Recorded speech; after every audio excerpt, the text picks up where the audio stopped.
বন্ধুরা আজকে মনে হয় আমার হিরো খরগোশগুলোকে বিক্রি করে দিবে, কারণ হচ্ছে আজকে খরগোশগুলোর উপর খুব রাগ উঠছে। তো আপনাদের তো সবসময় আমি বলি যে খরগোশগুলো ঠিকঠাক মতো বাচ্চা দেয় না। আগে শুনছি যে খরগোশ 21 দিন পর পর বাচ্চা দেয়, এখন যে কয় 21 পার হয়ে যায় তারপরেও বাচ্চা দেয় না। যাই হোক, তো বন্ধুরা ইদানিং বিয়ের ঝামেলার কারণে আপনাদের সাথে ভিডিও শেয়ার করি নাই, বিয়েটাই ভালো করে উপভোগ করলাম। কারণ ভিডিও করার একটা প্যারা, আসলে ভিডিও করি দেখেই সব সময় সব পরিস্থিতিতে ভিডিও করতে হবে এমন কিছুই না।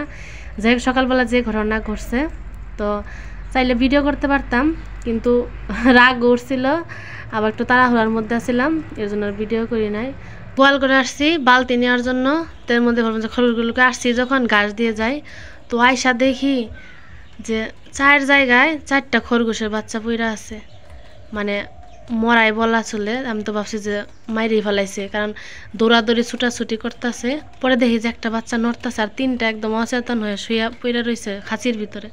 খরগোশে বাচ্চা দিচ্ছে, তাহলে হাড়িতে লুম টুম তুইলা তার মধ্যে বাচ্চা দেয়, আগে তো বাসা বানায় তারপরে বাচ্চা দেয়, কিন্তু আজকে উল্টাটা করছে, এই খাঁচির উপরে বাচ্চা দিয়ে রাখছে। আর ঠান্ডার দিন, 4 সাইডে তো কুয়াশায় একদম ঢাকা।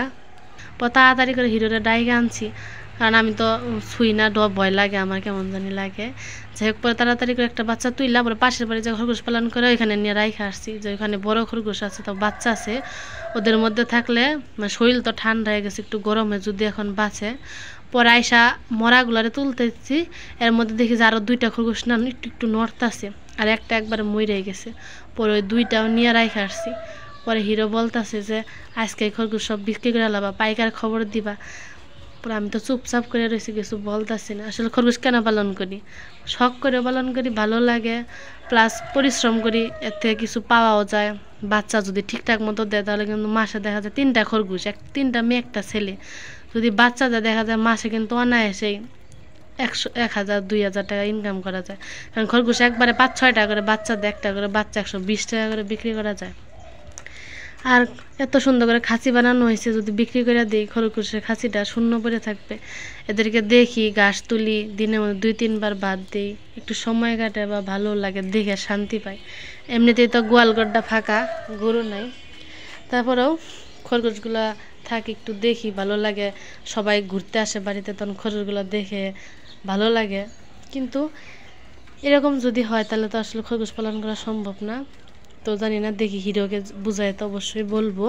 এখন বাচ্চাগুলো ওই বাড়িতে রাইখা আসছি, যদি বাঁচে তাহলে তো কপালি, আর না বাঁচলে তো আসলে করার কিছু নেই, এটা আমার ভাগ্যে নাই। আজকে খরগোশের পিছনে দৌড়াদৌড়ি করতে গিয়ে এদিকে আবার রান্নার বেলা চলে গেছে।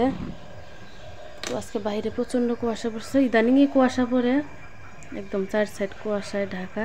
বেলা কিন্তু প্রায় 8:30 বাজে গেছে। তো মেঘলা রানী গতকালই বলে রাখছে আজকে যেন সকালে যেন ডিম ভুনা রান্না করি। তো গতকাল রাতে ডাল আছে, তারপর হচ্ছে যে শুটকি ভর্তা আছে, আর এখন ডিম ভুনা করব। আর গাছ থেকে তো পেঁপে পেরে এনে তো ভর্তা দিব, কিছু একটা করব। তো দেখা যায় শীতের সকালে ঘুম থেকে উঠতে উঠতে দেরি হয়ে যায়, তারপর আবার সব কাজ করে চান পূজা করে রান্না করতে আস্তে আস্তে সকালবেলা একটু বেশি তাড়াহুড়ো, আরও কষ্টই হয়ে যায়। যাই হোক, শীতের দিন একটু বেশি ঘুমানো যায়, তো তাড়াতাড়ি করে রান্না করি। পরে খরগোশে কি হয় অবশ্যই আপডেট আপনাদের জানাবো। বন্ধুরা, বাড়িতে একটা পেঁপে গাছ হলে অনেক সুবিধা, কারণ মন চাইলে গাছ থেকে পেঁপে পেরে খাওয়া যায়। তো অনেক পেঁপে খাওয়া হইতেছে, যাই হোক ভালোই হয়েছে। 3টা পেঁপে গাছ, তার মধ্যে হচ্ছে এই একটা মেয়ে গাছ, এটাও মেয়ে গাছ, এই গাছটা ছেলে গাছ। এটার উপরে মাথাটা ভাঙিয়ে দিছি, মানে কাইটে দিছি, কিন্তু আবার নতুন করে শিকড় দেয় নাই, মানে কুশি দেয় নাই।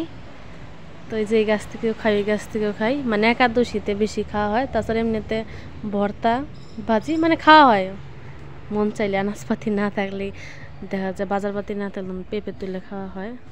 তো বন্ধুরা, এখন আমার রান্না প্রায় শেষ, ভাত হয়ে গেছে, ভাতে পেঁপে ভর্তা দিছিলাম, আর হচ্ছে ডিম বোনা। মানে সকাল তলা ঘোরার জন্য একটু সংক্ষেপে রান্না করি, কিভাবে কি রান্না করলে তাড়াতাড়ি হয় অবস্থা। তো আমি রান্না করতে করতে এদিকে বারান্দায় রোদ আসছে। আসলে সকালবেলা রোদে রান্না করতে, রোদে বসে বসে খেতে অনেক বেশি ভালো লাগে। আসলে বন্ধুরা, কিছু কিছু খাবার আছে মানে যে কোনো খাবারই বলতে পারেন অনেক দিন পর খেলে সেটা স্বাদটা একটু বেশি লাগে। তো এখন পেঁপে ভর্তাটা অনেক মজা লাগতেছে, একটু পাকা পাকা ছিল। তো এখন মজা করে পেঁপে ভর্তা, ডিম বোনা, শুটকি ভর্তা দিয়ে খাইতেছি। আসলে বন্ধুরা এত কাজ আর তাড়াহুড়ার মধ্যে থাকলে ভিডিও করা যায় না। তো যাই হোক ঘটনাটা সংক্ষেপে বলি। তো সকালবেলা তো হিরো রাগ করে বলতেছে যে খরগোশ বিক্রি করে দিবে। তো বাচ্চাগুলো পাশের বাড়িতে রেখে আসছিলাম, তো দুপুরবেলা নিয়ে আসছি। আমি আনি নাই, ওই আইনা দিয়ে গেছে। তো ও আনছে, আইনা দেখেছে আবার আরেকটা খরগোশে বাচ্চা দিছে। তো আর একটা খরগোশে 4টা বাচ্চা দিছে।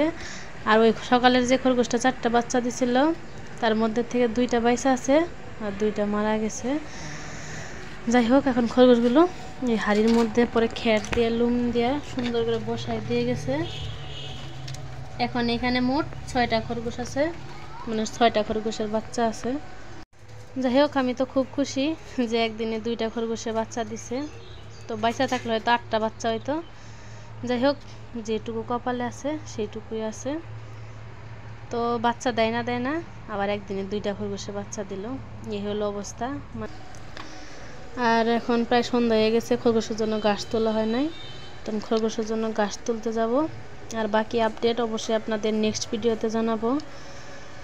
তো এত তাড়াহুড়ার মধ্যে আসলে বন্ধুরা কোনো কিছুই ভালো মতো হয় না। তো বইয়ের মধ্যে যেটুকু সম্ভব আপনাদের সাথে শেয়ার করি। তো সবাই ভালো থাকবেন, সুস্থ থাকবেন। খরগোশের বাচ্চাগুলোর জন্য দোয়া করবেন যেন বাইসে থাকে, দুনিয়ার বুকে সুস্থ থাকে। তো সবাই ভালো থাকা হয় যেন।